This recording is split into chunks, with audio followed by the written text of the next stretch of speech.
Oh, dang it, again. Always with this thing. I always forget to extend it before I hit record. Hello, chat. Wait. Hello, fellow tourists. My name's Josh, and welcome to another episode of Dr. Stone. We are on episode 17 right now. It hasn't been 17 episodes since the season started, but it has been 17 episodes since season 4 has started. Anyway, last episode was just great. We had a new character revived. Not sure how I like him. We'll see if he grows on me or not. The Medusa is being dissected. I'm horrified that it will malfunction. Chelsea is really proving why the community likes her. Like, as more time goes on, I like her more and more. And the motorcycles are being put to work. Senku has a plan to take everything with them up this steep mountain that the motorcycles are very much struggling to get up to. And, of course, as things weren't bad enough, Stanley is on the way with a fixed plane. Can the Kingdom of Science, Japan edition, make it to the rainforest before Stanley guns them all down? There's only one way to find out. But before we get into that, I will warn you, this will probably take a while. So if you don't want to go over last week's Q&As, you can check the timestamps and go straight to the reaction. But last week, I had a very busy day ahead of me, so I recorded super early in the morning to make sure that the video would be ready on Friday. I wasn't able to get to the Q&As for that episode because people weren't up yet, so my bad, guys, but I promise I will get to them, and now I can also talk about some YouTube Q&As too. So we'll start with the YouTube Q&As with Stanley Struve 5613, and he says, talking about the Medusa, that's a small trifle knot particle accelerator powered by a carbon-14 isotope on the diamond that can generate a strange quark around it that can petrify programmed species on its circuit. And this is edited, but I do remember him saying that the Medusa is voice activated. Yeah, I thought this comment was smaller. But yes, like, even though it's voice activated, I'm still scared that like this thing can just malfunction. It is future technology. Like, even if like someone says like, oh yes, Alexa is only voice activated, right? It won't do anything unless you tell it to do something. I mean, like, if you throw Alexa in a bathtub, I'm sure that Alexa is going to have not the reaction that you would want it to have. But that is a strange metaphor. But seeing the actual science and specifications of what is the Medusa, I have no idea what any of this means. I have no idea what any of this means. I'm sure Senku and Zeno tag teamed the explanation, broke down everything about the science. I'd be like, I get it now. But it is actually cool to see, like, this is, like, even though the petrification thing is fake, it's cool to see that everything that the Medusa's built technically does exist, and we know what it is, which is one thing I really like about Dr. Stone. I've heard that the author really does his research when he starts talking, like, so like Senku's not just spouting a bunch of nothing. Like, Senku's actually spouting real world things, real world science that actually can work within the Stone Age. Is it practical? Can someone be able to do all this? Maybe not. Someone certainly probably can't retain everything that Senku knows. But it is practical, and I really do like that. While we are in science fiction, Dr. Stone very much roots itself within a ton of science to make the science fiction very realistic, which is something I really like. And then we have another one. This one is kind of a comment chain, but I will just read the first comment. This is from Lucas Lima, 9792. Yeah, Carlos thought about Luna when he woke up in front of Maya. Okay, so I think I remember asking, like, what was Carlos thinking about? Because everyone else I kind of remembered. But Carlos and Max were definitely thinking about Luna for 3,000 years. Dedication, my guys. He also goes on to say, imagine how small the Medusa's mechanism must be. If a smartphone microchip is already complicated enough, imagine something that is beyond 21st century technology. Which, again, another reason as to why I'm just terrified of operating on that thing. Because, like, the stuff that we have... I swear this comment was longer. I need to go... Let me check my content and just go straight to the video comments. But the stuff that we have, like phones and all that, I understand the science of how it works, kind of, but like if you ask me to take it apart or to rebuild it or to build one, I have no idea.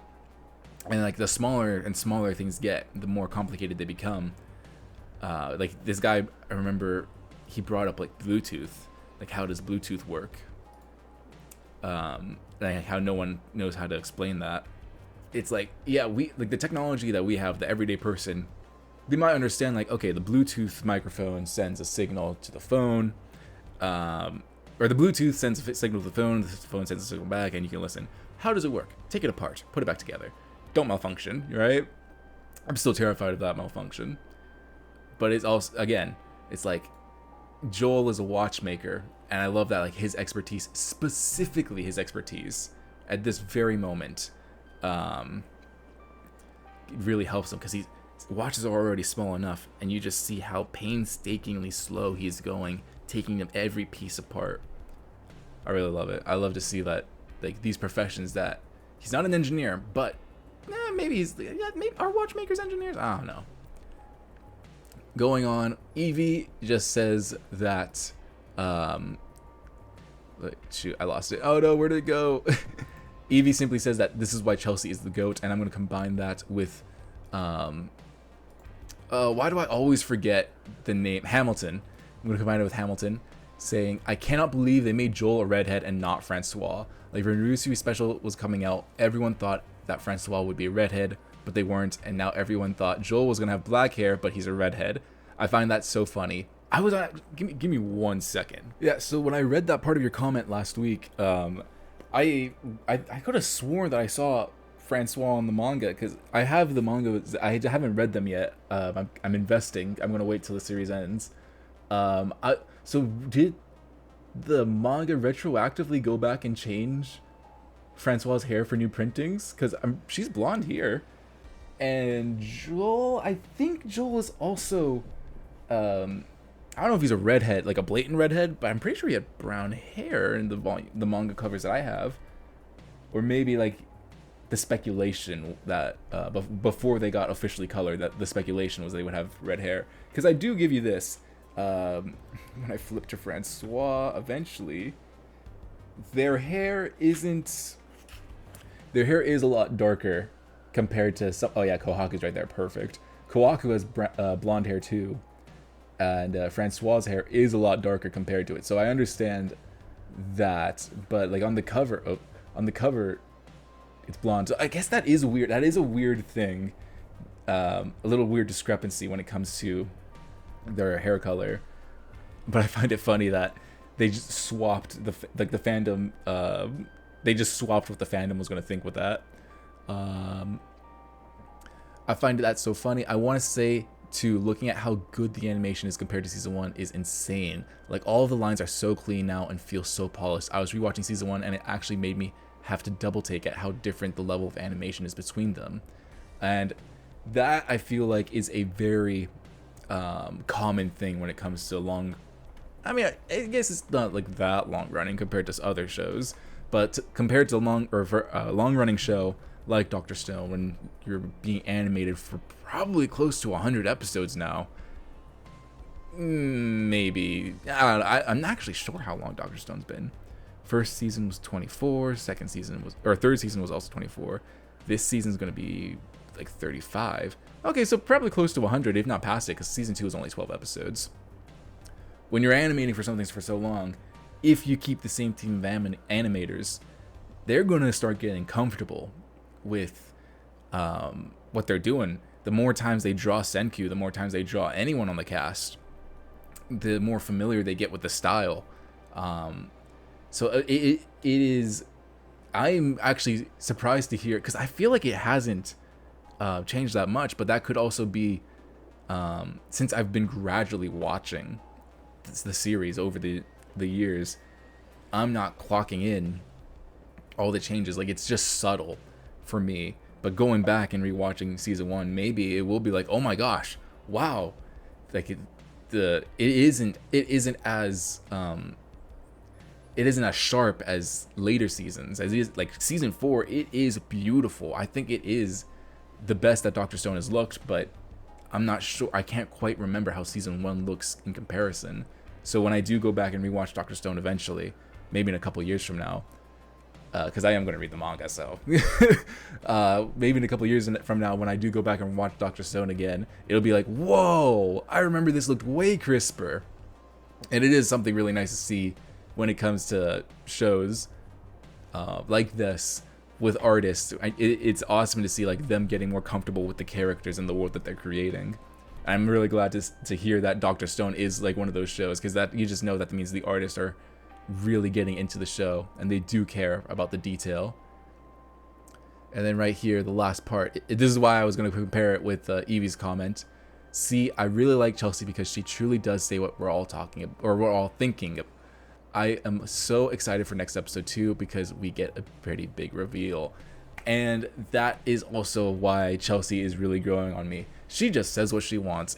She has no filter, and I love it. If it's on the top of her head, she will say it. And again, I really like Chelsea too, because she is proving her worth. I mentioned it a lot in the last episode, where we have new characters, and they have their time to shine for a little bit, and then they just kind of get rotated into the back. Right now, Chelsea is proving to be very important. Her skills as a geographer have come in clutch time and time again already. And I'm just enjoying her personality more. I was afraid that she would be a little annoying, but it seems like her personality just bounces off so well with the rest of the cast. And I understand now why all the manga readers really enjoy her. I just jumped the gun, and I don't know why I do that with Dr. Stone, because I've never been dissatisfied with any of the characters here. Even with someone like Hyoga, I like him, not as much as everyone else, but I do like him now. And Ibarra too. I mean, I despise Ibarra, but that's why I like him so much. And I just, man, Dr. Stone, I cannot wait to get into this episode. So, I know this is a long-winded intro. I wanted to get through these Q&As first, because Hamilton warned me that this episode is potentially pretty big, and the discussion could be pretty long. So, after that recap of last episode and everyone's thoughts and their kind of understandings of how the Medusa works, let us get into, finally, this episode of Dr. Stone. Now. Oh yeah, the soundtrack last episode as the episode was closing. Chef's kiss. Final pursuit. But all we've got to do is make it to the other side of those mountains, right? There's a huge gap in front of you. Good thing death-defying leaps are my specialty. Kohaku no!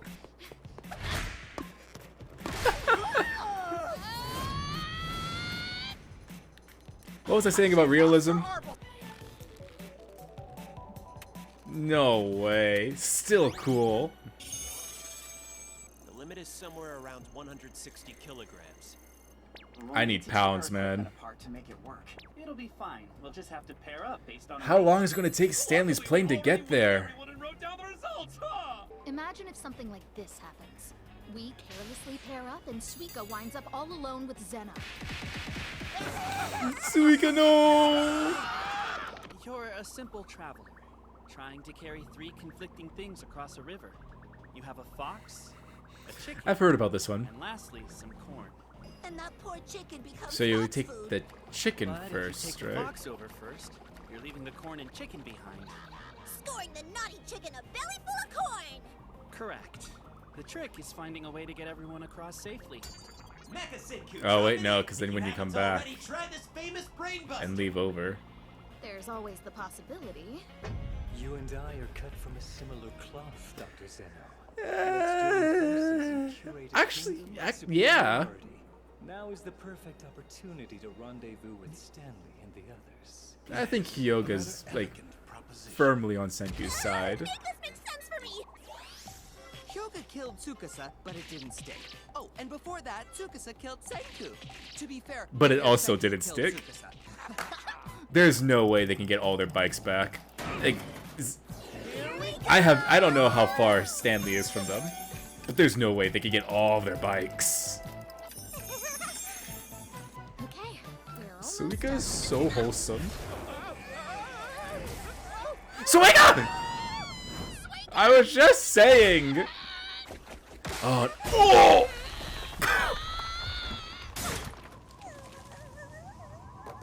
Okay, she meloned up. Jeez. You can always count on Kohaku to leap headfirst into danger and save the day. It's gonna be like, we have another Spider-Man situation. I'm defenseless. I can't fight while holding Suika. He could Use take Suika out as a defenses. projectile. Yeah, Hyoga had his moments in Season 3. He explained himself. He just missed them. Our feeble human bodies don't stand a chance against the Amazon. I'm 10 billion% sure we're gonna die. You could have told us. Senku definitely would pass. Bugs from hell crawling around at our feet, parasitic sand fleas, vampiric stink bugs, and giant leeches all competing Oh, But thanks to human ingenuity and our own scientific crafting, the we can boots. power up our fragile bodies with these. I can't believe it. The water goes How did he? around the boots instead When of did he right make there. all of this? With these, we'll be there in no time. Sloth. It's cool seeing animals that we usually wouldn't see. Tasty. No, don't eat the sloth. Dragon fruit? Gigantic. It appears to be jackfruit.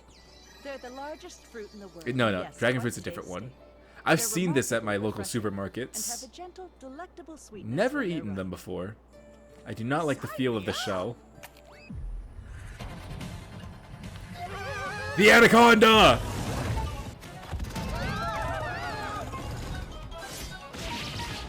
Dinner.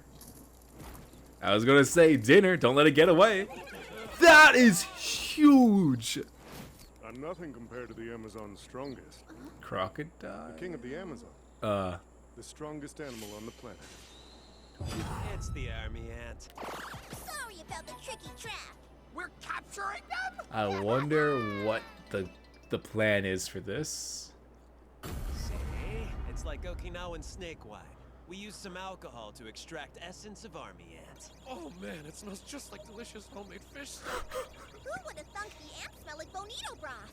That's peak. Like That's royalty. awful. Guess what we're doing with this almighty...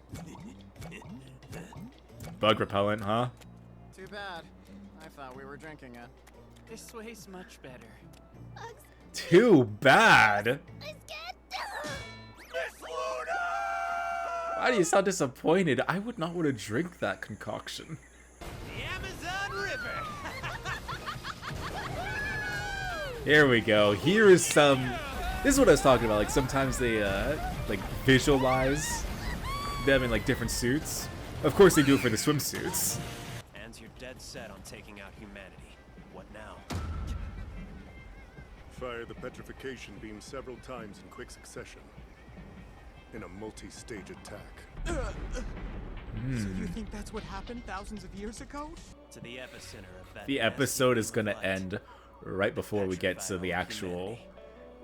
meat. Next episode. It's gonna be next episode. Oh, crocodile. Protein. Is that... That's so bad. I can't believe we got that lucky. It's not luck, man. I'm not so sure it has anything to do with that. You see? This guy mass-produced so many. Is this El Dorado? Is this Dr. Stone's version of El Dorado? How?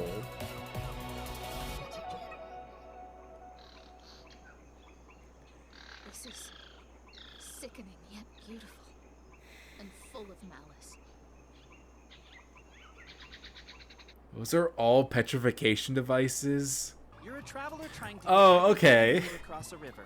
Your big problem is that you have a fox, A chicken. You would send the is a corn. fox Here's the first. hitch. You take it back. Okay. Corn across. He crossed the river and kept everyone safe. The end. I appreciate that. I actually like that. They did not need to do that. That's cute. I swear, like, okay, slight tangent. I swear, like, at one point, I think in my math class in high school, I think it was my freshman year, my teacher was offering extra credit for a problem very similar to that. It wasn't the chicken, corn, and fox, but it was something extremely similar to that, where it's like the basic premise: you and one other thing can cross this theoretical whatever, but you can't leave the other thing. I don't think I solved it. I don't know if anyone did solve it. It is kind of one of like those mind game things where it's like you don't think the solution is so simple, but I don't know. I don't think about it because I'm like not. I don't feel like it's an option. You know, it's like I'm thinking, okay, how do I cross with all of them? But it never occurs like, oh wait, you just take one back. That's genius. I mean, like, it's simple genius. It is kind of a mind trick. But man, the reveal here. I mean, the rest of this episode, it was good. But the big one is the reveal. Oh, man. I mean, I knew there would be multiple. Are these all singular petrification devices built up into a mountain of petrification devices? Or is this just a giant petrification pyramid? I think it's multiple of them. How did Y-Man build this? Are we going to go the route of Y-Man is an alien who planted a pyramid on Earth? Confirming those theories. But like, how was he able to build this without anyone noticing? Maybe he built this afterward? If he wasn't on Earth, which he's on the moon. I don't know how long he's been on the moon. But if he's on the moon, petrified everyone with a single device. Did he build this after everyone was petrified? And maybe this sent out a beam every 100 years? I don't know. This is overkill. If only one Medusa could petrify the world, which is only something I'm guessing because one Medusa was enough to petrify an island, which it doesn't look like it should be enough, but it was enough to petrify an entire island.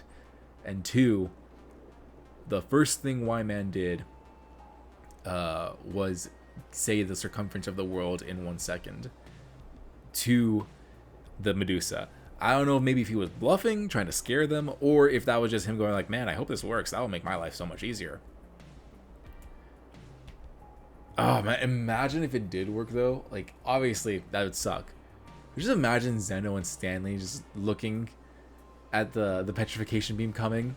You know, now that we know that there was other people completely separate from the Kingdom of Signs, they just look at the thing coming. They're like, God damn it! See you in another 3,000 years. You know, Stanley and Zeno are like, all of our progress. That's just a hard reset, especially for them because they didn't have the conditions that Senku had. Because Senku was able to break out. They didn't have the conditions, right? Because Senku broke out. No, Senku broke out normally. Never mind. He broke out with his brain power, I think. Maybe some bat guano was leaking onto him, but I think Senku himself was with brain power with a little bit of help with bat guano. And then Taiju was also brain power with a lot more help from the bat guano. Whereas I think everyone on Zeno's team was brain power. So it'd be like, alright, see you in another 3,000 years. Don't stop thinking about anything. That would just like suck. But this? The heck are you gonna do with all this? How did he build this? How did he build this with no one noticing? Was this just like a pyramid that was contracted to be built? And he was like, yeah, guys, don't worry. This is gold. It's fine. It's not anything malicious. It's just gold. I'm making a giant golden pyramid. Like, this is huge. Because isn't there is something. It's funny because if you look up the coordinates of the Dr. Stone petrification beam, it's like in the middle of someplace, right? Stone petrification device location.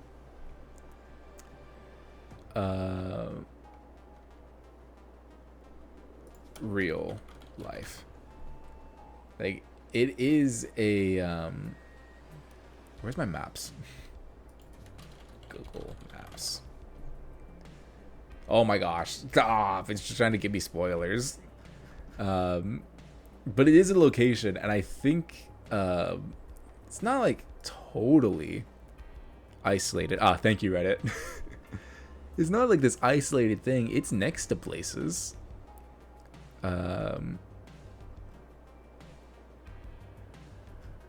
Oh, it's a comic book store? That's hilarious. Let's see. Like, it's not this completely isolated place in the real world. Like, source of the petrification beam. That's so funny.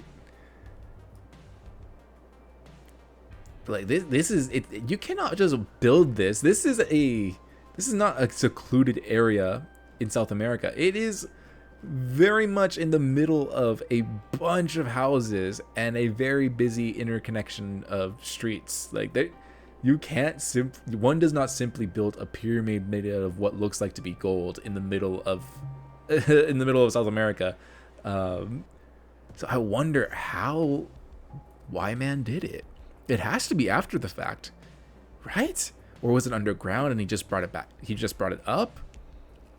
That's crazy. That's crazy. I don't know. I cannot wait for the next episode. This episode, like, first half of this episode was fun with the whole pulley system thing. But oh my god, the ending of this is just, this is why for shows that I love, I wait until they wrap up, or I build a stack of episodes. Like Apothecary Diary season 2, I just started watching that. I think I'm on episode 7 or 8 right now. And I just started watching that because the dub wrapped up a while ago. I'm like, all right, now I can just watch it at my own pace. I don't have to stop at any time because I ran out of episodes. It's the whole story. I can just binge it all over the week, and it is such a great experience. Dr. Stone, I love it a lot, but if I was not reacting to this, I don't think I would be watching it week to week. I think I would just wait till it's over, because these kind of endings, Dr. Stone does this all the time. The episode will just end on such a great cliffhanger, and you're like, see you next week, and you're like, no. It was nice to see that Hyoga is firmly on Senku's side. I will say that. I know I will just be yapping about the petrification area, but it is nice to see that Hyoga is 100% on Senku's side, because that would have been his opportunity. And it is kind of funny because Zeno does, if I'm trying to remember his ideals correctly, I know I misunderstood them in season 2, and in season 3 he recapped them, and I got some comments re-explaining them. And he respects the strong, not physically, but people's roles. Like, if you're like Senku, right? Senku is not a gym bro, right? But he is incredible at science. He brings his own strengths to the table. So Hyoga wants to build a society where everyone is able to build or to use their own strengths. If everyone has their own strengths and use them to build something perfect. And he doesn't want untalented people to mooch off of that. Because in season 2, when he was yapping about his goals, I thought he was saying that he didn't want people to like just mooch off of their strength in general. I'm like, well, you're gonna be an old guy in like 40 years, dude. Like, you're gonna have to be mooching off of someone else's strength. But it was more of, someone can't bring something to the table, if someone can't bring their own strength to the table, he doesn't want to take care of the fodder. Whereas Senku, he wants to bring everyone back, regardless of what their ideals are, their talents, or anything. Zeno, kind of, right now, Zeno has his talented men, but Zeno, I think he does want to bring everyone back too, but as their leader, which does not quite go with what Hyoga was originally planning.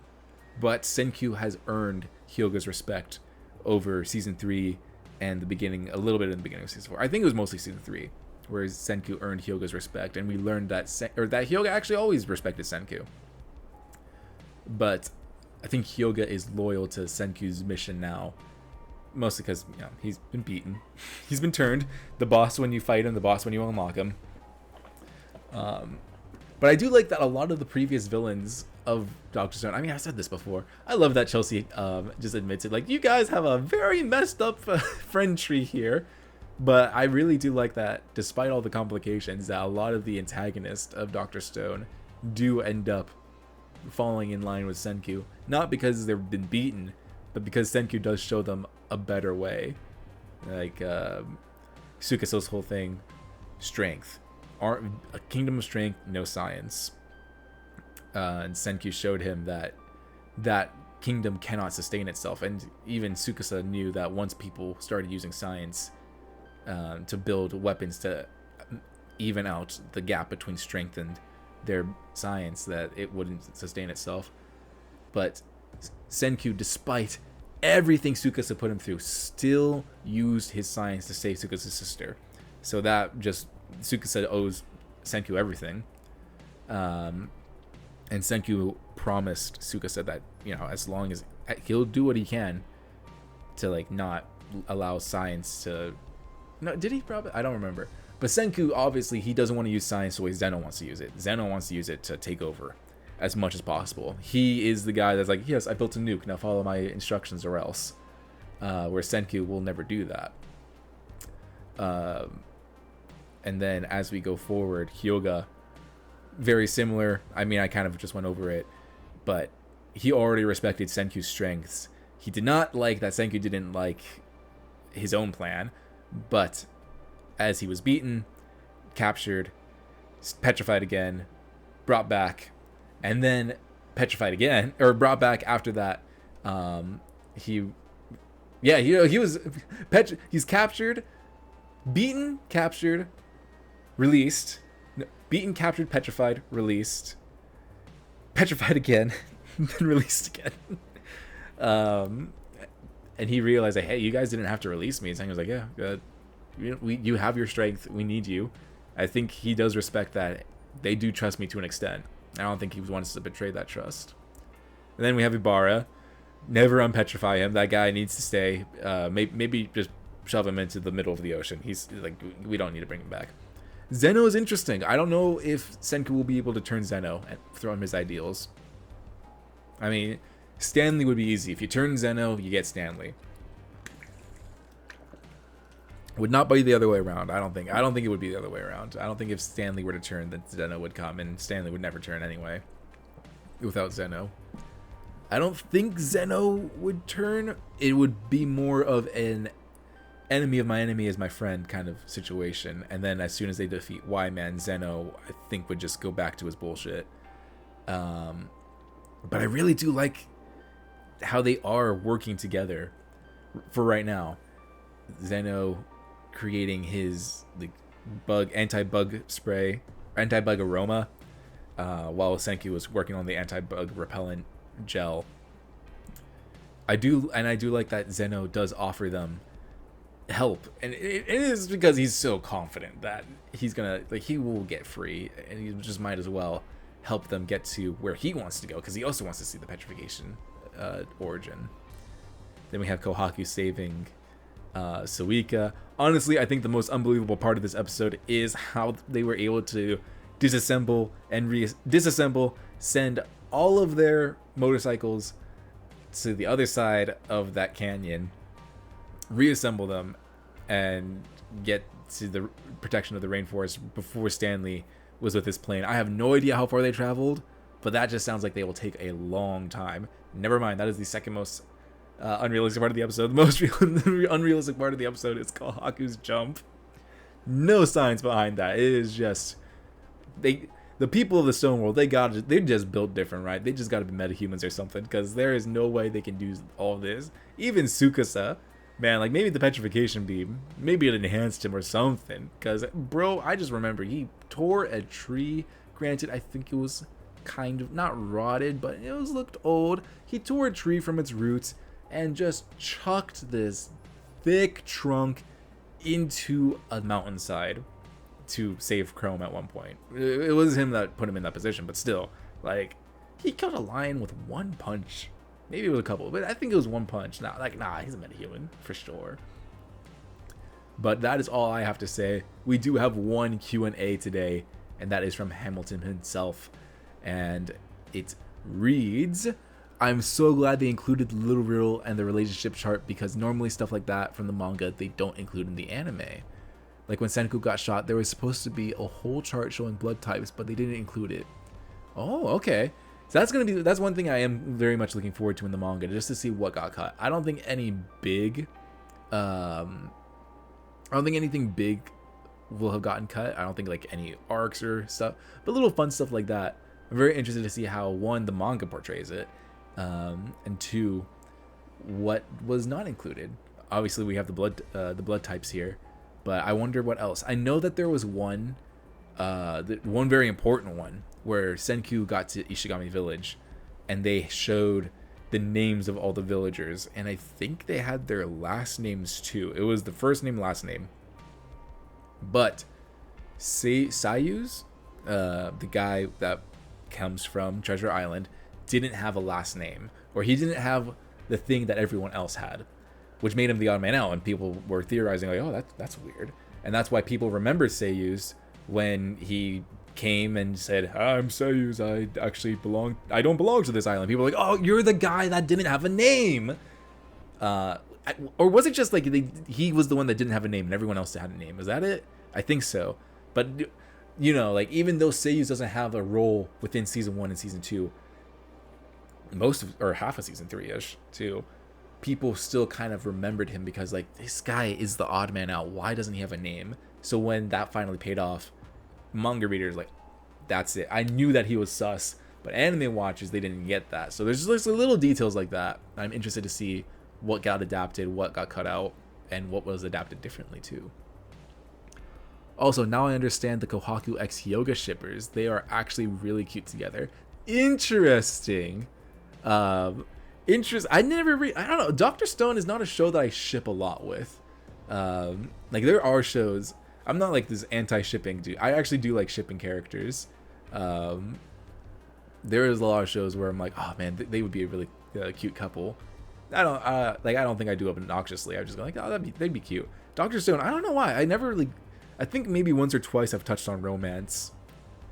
I think definitely in season 3 I touched a little bit on Kohaku and Senku, just because, like, I think that season was building them up a little bit, with Kohaku saying like her perfect man would be X, X, and X, and it just explained Senku. But I don't think Dr. Stone, for me, really like needs like a romance arc, so maybe that's why I'm not like thinking about it. Hyoga x Kohaku is definitely, I wonder how long that's been a ship for. Was it because of this I guess chapter in the manga? I was gonna say episode, like, oh, that's too soon. So was it because of this chapter in the manga, or was it like, were they a thing long before? I don't know. Who knows? That's cute. That's nice to see. I mean, obviously, I think the biggest ship in this show, never mind, I forgot. It's because they don't get any damn screen time. That's why I forgot. Taiju and Yuzuriha is the OTP of this show, and please give them screen time together. Oh my god, I miss them so much. I mean, we get a little bit of Taiju here and there, and we got a little bit of Yuzuriha last episode, but they're always apart, and when they are together, we just don't get to see it that much. I forgot about them. I forgot about that ship. I mean, I guess it's not a ship because it is official, but I forgot because we barely get to see it anymore. I love them together, and I love them with Senku too. They're the original trinity of this show. Oh my god! The reveal of the Medusas. I cannot wait to see the theories Josh has about it, because I remember being totally stumped about it the first time I read it. Aliens! I don't know how those... It has to be, like, after the fact. Because if this is... Because Dr. Stone, I said it in the beginning, Dr. Stone does a very good job at taking real-world physics and applications to apply it to its sci-fi setting. I would assume that also goes with locations. It would have been very easy. I don't know. I guess it technically doesn't matter. Maybe I'm thinking too much about it. But it would have been very easy just to create a longitude and latitude of like this random spot in the rainforest, right? Where no one's going to walk in, no one's going to see this random thing. The fact that the official coordinates... I would not have realized this unless like Evie told me. So Evie gets a big shout out to like the why I'm so stumped here. But like the fact that the coordinates for the petrification device or the petrification origin is in a very busy looking city center. I mean, it could just be the mangaka's favorite comic book shop when they were growing up. It could just be a like an Easter egg that very few people will understand. Maybe he asked the shop owner, like, hey, I'm making this manga, I need some coordinates for like my big plot twist reveal. Would you mind if I used your store's location for that? Maybe that's just it. Maybe I'm thinking too much into it, and like in universe this comic book shop didn't exist. Maybe I even got the wrong coordinates from Reddit. Who knows? But if I'm rolling with the comic book shop and that street is real, then like it has to be that Y-Man set a remote, because he's on the moon, maybe, possibly, set a remote timer, detonated one petrification beam, came down, built his pyramid, and then went back to the moon to go into cryo sleep. Or maybe he's an artificial intelligence. I think artificial intelligence, just because that's like the one, or that's like a big sci-fi kind of trope or antagonist, and that's something that Dr. Stone hasn't really used because Stone Worlds. But now that we're getting into more future tech, I think it's a good theory to say that Y-Man, his body is no longer alive. Even if he did have cryo sleep, he would still have to get up every now and then to do maintenance or check something. But if he didn't, or I don't know who Y-Man is, if they didn't care about like their body, if they were like, yeah, I'll just upload my mind, it could be something like artificial intelligence or like a saved brain scan. I don't know. Aliens, that's what it is. Totally aliens. They built the pyramids in Egypt and they built this petrification. They came back. This has nothing to do with it. It's complete coincidence. The aliens that built the pyramids in Egypt came back. We're like, huh, I wonder where all the people are. Built this random pyramid here and left again. That's it. That's what this is. This has nothing to do with nothing to do with Y-Man. Just want to look up, where is El Dorado like located at? Like where is the myth? Dorado myth. It is in South America. Wonder generally believed to be located specifically in the jungles or highlands. It's the jungles again. It's like, unless the coordinates I got from Reddit are wrong, which I don't think they are. I'm pretty sure Evie sent me like a screenshot, and it is a comic book shop. So it's either I'm thinking too much about this in terms of the location of where this pyramid is and how it could feasibly have been built without anyone noticing. Maybe it's a stand-in for El Dorado, or like maybe someone will say like, wow, it's like I don't know who. I guess Ukio. I think Ukio would probably say something like, wow, it's like El Dorado come to life or something like that. Because it is in South America. I don't know why I never thought about it. I think it's in the wrong location, though. I'm not sure. No, I think it is in the wrong location. But man, this episode just makes me so excited for next episode. Like I said, Dr. Stone is just one of those shows so easy to binge. One of the easiest shows to binge. But we are not binging, we are watching week to week. So if you enjoyed this episode, guys, make sure you like, comment, and subscribe. I will be back next week for another episode of Dr. Stone. And of course, it's been fun. Full length and the uncensored version are on Patreon right now as we speak. And check out some of my other content. I just dropped a 2B Hero X video, and it is doing very well for my channel. I think it just hit 300 views, which is very nice. Usually my videos don't hit that much. They don't hit that many views, but this one is doing very well. So I'm very happy about that. It hit 320. I'm very glad. And so yeah, I want to make more videos like that. I don't know when the next one will drop, but of course next week we will see another episode of Dr. Stone. Tell me what. I know probably most of you have already read the manga, so no spoilers. But what were your theories? If you can remember, what were your theories when you saw this panel for the first time? And if you're an anime watcher like me, that's great. Leave your theories down too. We are in the same boat. And I'll see you guys in the next one.